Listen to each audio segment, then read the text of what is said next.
Eto nga ho, isingit ko na, isama ko na ho mga boss chief amo sir, no?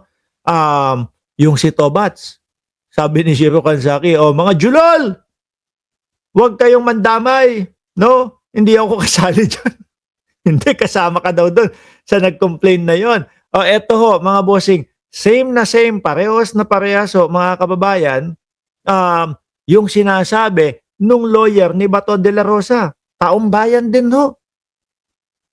Yung pagtatago ni Bato de la Rosa ay naintindihan ng taong bayan yan. Ha? Kami nga dito, pinipilit namin na palabasin si Bato de la Rosa, na pagpapasukin sa trabaho si Bato de la Rosa. Tapos sasabihin, naiintindihan po ng mamamayang Pilipino o taong bayang Pilipinas yung kalagayan daw ni Bato de la Rosa. O, pakinggan nyo ho, mga boss. O, Bato de la Rosa ang posibleng ethics complaint dahil sa hindi nito na may mga nagkakaso na meron ang nagkako-complain kay Bato de la Rosa. Biruin nyo, mga bossing, Nobyembre pa lang ho. Parang nagsaaksaya na tayo ng pondo ng bayan. Di ba? Bayad tayo ng bayad pero yung binabayaran natin hindi naman ho ginagawa yung trabaho, mga bossing. O, paano naman yun? Kaya hindi nila masisisi yung mga tao na magsasampa ng komplento laban kay Bato de la Rosa sa ethics. Diba? Kasi unang-una, wala naman pong warrant of arrest talaga. Yun yung paniwala nila. At mismong pati naman po si Jesus Crispin Boyeng Remulla, mga boss chief amo sir, sinabi niya, merong warrant of arrest, pero hindi pa ganap na warrant of arrest. Kumbaga, meron pang mga hinihintay na mga dokumento, stamp o paglagda ng kung sinong Poncio Pilato. Tsaka lagi nilang sinasabi na may karapatan sila. Pero eto, nagpapakita naman ng takot. Di ba? pagpapakita sa Senado. Samantala, tikom ang kanyang abogado kung nasa Pilipinas pa nga ba ang senador. Balita mula sa DOJ at Kayo, sa tingin ninyo, nasa Pilipinas pa si Bato de la Rosa? Ako tingin ko, kung lalabas man ng bansa yan, China ang pupuntahan yan. No? Yan naman yung aliado nila, yan naman yung dikit na dikit nila eh. At saka ang nakikita ko dyan, hindi kayang pasukin o arestuhin ng Interpol yan, no? Kapag ka nando sa China. Pero kung pupunta ho yan, doon sa ibang mga lugar, mga kababayan, mga boss chief amo sir, tignan nyo nga yung nangyari kay Tebes. Di ba? Pumunta ng Timor-Leste. Ano ang umaresto? Interpol. Yung kay Alice Guo, tumakas, pumunta ng Malaysia. Ano ang umuli? Interpol. Mas lalong mapapadali ang buhay nila. Ay, yung ano, mas lalong mapapadali yung paghuli sa kanila, mga bossing. Di ba? Kapag ka lumabas ng bansa. Ang tingin ko, ako ho mga boss, ang tingin ko ho dyan, nandyan lang po talaga yan sa Davao. No? Dahil mas protektado at mas safe sila na mahuli doon sa mga kabundukan ng Davao, unang-una may mga poprotekta na mga tao. May yung mga kamag-anak, mga kamag-anak, yung mga kapitbahay, o yung mga baka pati mga pulis nga, baka lang ho, mga boss chief amo chef, protektahan pa siya dyan no? Kaya ang nakikita ko dyan, nandyan lang sa Davao yung si Bato de la Rosa. Radio Patrol, Steve Raz. Steve! Sa uli na pag-usapan na ng kampo ni Senator Ronald Bato de la Rosa ang mga posibleng legal na hakbang sakaling sampahan ng ethics complaint ng Senador dahil sa matagal itong hindi magpasok sa Senado. Ayon sa Siguro kapag sinabi, ganito na lang, solusyonan na lang natin ito. Since hindi na pumapasok si Bato de la Rosa, papayag ba kayo na tanggalin na as pagiging senador si Bato de la Rosa? O pag pinapili, papasok ka o tanggal ka na bilang senador? Siguro pipiliin po niya, sige tanggalin niyo na po ako bilang senador.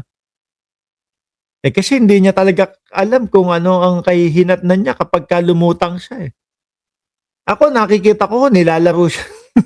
Nilalaro siya ng magkapatid eh.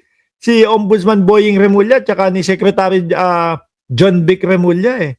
Feeling ko lang biruin mo, sabi nga ng magkapatid, di ba?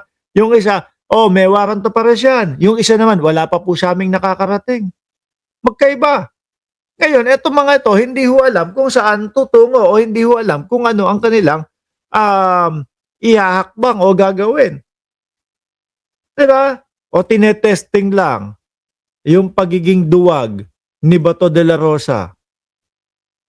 No? Kasi yung magkapatid, pwede naman, kuya, ano ba yung sinasabi mong may warrant of arrest? Wala kami natatanggap. Kung yung iba, yung mga vlogger na iba, mga bossing, kagaya nila Jesus Palsis. Sino pa ba yung isang, si Haydar yan? Di ba? Nakita na nila Ano ba namang, Kuya Boying, ano ba yung sinasabi mong warrant of arrest kay Bato de la Rosa? Pero tingin ko dyan, talaga mga kababayan, nilalaro nung magkapatid si Bato de la Rosa. Kaya, kumbaga, ano ba talaga? Atapang atao ba o aduwag atao si Bato de la Rosa? Tingnan nga natin. Tago nga agad. Ang punong senador, sasagutin nilang reklamo kung ito ay maayos na magsisilbi at alimsunod sa mga patakaran ng Senado sa ambush interview dito sa DOJ. Ikinit ni Attorney Israel Torion na nauunawa naman ng taong bayan kung bakit hindi nagpapakita ang senador sa ngayon. Pero sabi niya, kung may malinaw ang desisyon ng Korte Suprema, hinggil sa isyu ng jurisdiction ng International Criminal Court, posible manong magpakita ang senador.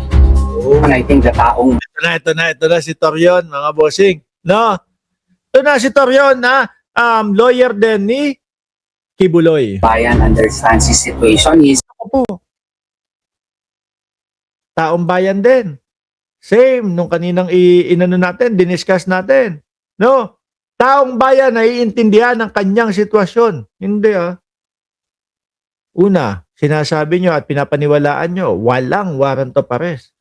Pero, yung Senado, no, yung trabaho niya sa Senado, napapabayaan. Tapos sasabihin mo, naiintindihan ng taong bayan yung kanyang sitwasyon? Ano yun? Lokohan? Senador. and I think the taong bayan understands his situation. He is in a unique situation simply because of the fact that Unique daw mga bossing Unique daw. Bakit mga bossing? Halos parehas din ni Buloisco No? Sasabihin na naman ni Atty. Torion na, si Bato de la Rosa, hindi siya wanted. Hindi siya nagtatago. No? Ginagawa niya lang yung kanyang sarili na hindi siya available. Ganun yung mga banat ni Torion mga bossing. Tas dadaanin kanyan yung sa puro English na tuloy na wala namang o hindi naman relevant doon sa sinasabi. Ganyan ang style ni Torion there was already a very good example as to what happened to former President Rodrigo Duterte. Maski mag-eleksyon po tayo ngayon at mag-conduct tayo ng referendum, I think Ako, mag-eleksyon pa. Miski mag-eleksyon po tayo ngayon, ano mangyayari kung mag-eleksyon tayo ngayon? the people of the Republic of the Philippines, a great majority, understand his situation. Kakamping isinisigaw, pumasok ka na ba to? Yung mga sumusuporta sa gobyerno, pumasok ka na ba to? Yung mga kapwa niya, mga senador na naapektuhan yung kanilang trabaho kasi dahil nga hindi pumapasok si Bato de la Rosa, naiinis, nagagalit na sa kanya. Sinasabi, wala. Hindi nagagawa yung mga dapat na trabaho ni Bato de la Rosa. So ngayon, sinasabi nyo na ang taong bayan ay naiintindihan ng kanyang sitwasyon. Saan banda? Di ba? Saang banda? Baka mga DDS lang ang nakakaintindi. Huwag nyong nilalahat. Kasi pag tinaong bayan, ibig sabihin, kasama kami. Kami nga sumisigaw na lumabas na, lumantad na si Bato de la Rosa. At dahil wala naman warrant of arrest, sabi nyo. Di ba? Nanindigan din si Torion na may impormasyon sila na may inilabas ng manong warrant of arrest laban kay Naniniwala na pala ngayon. Kaya nagtatago na. Kaya hindi na lumalabas mga kababayan kasi naman kayo No? Pa-vlog kayo ng pa-vlog kay Bato de la Rosa kaya ayan, kada ibinablog, natatakot, hindi na lumalabas, nagtatago na. Rosa pero hindi pa niya ito makumpirma. umaasa si Torion na agad pagdidesisyonan ng Korte Suprema ang kanilang petisyon matapos ibasura ng DOJ ang kanilang hiling na kumpirmahin kung may warrant of arrest nga laban sa senador o wala. Yes, pinipilit kasi. Hindi kasi this time mga kababayan, itong mga ito, hindi na nagpapakampante. No, yung tipo bang hindi na sila papayag na mangyari kagaya nung kay dating Pangulong Duterte na tipo hubang ito, sige, wala, hula-hula lang. O walang warrant, sige, uwi. Pagdating doon sa airport ng Pilipinas, siya namang dakma ni General Torre doon sa Matanda na ngayon nandoon na sa dahig. Yun yung ayaw na nilang mangyari kay Bato de la Rosa. Kaya lang malulungkot ang dating Pangulo niyan. No, baka ini-expect niya ang pagdating ni Bato de la Rosa doon sa kanyang himlayan. Mali yung Tagalog ko. Sorry. Yung himlayan, pang rest in peace na. Sorry. Ibig ko sabihin, doon sa kanyang pahingahan. Sorry naman, mga bossing. Alam niyo naman na matagal na tayong wala sa Pilipinas. Kaya yung mga ibang Tagalog natin, minsan mali-mali na ho. Pag paumanhin nyo ho, mga kababayan, ang ibig ko lang sabihin, doon sa kanyang pinagpapahingahan ho. Okay? Doon sa pinagpapahingahan ng dating Pangulong Duterte. Huwag nyo nang umpisahan yung lamayan na ganyan. Tapos ano gusto nyo sabihin ko na naman? Magtirik ng kandila, may padasal na para na palayain na si dating Pangulong Duterte. Tapos gusto niyo na namang marinig yung may papansit. Magkano bayad sa'yo, Mary Joy? Sa akin na naman. Diyos ko naman sa araw-araw siguro ang yaman ko na. No?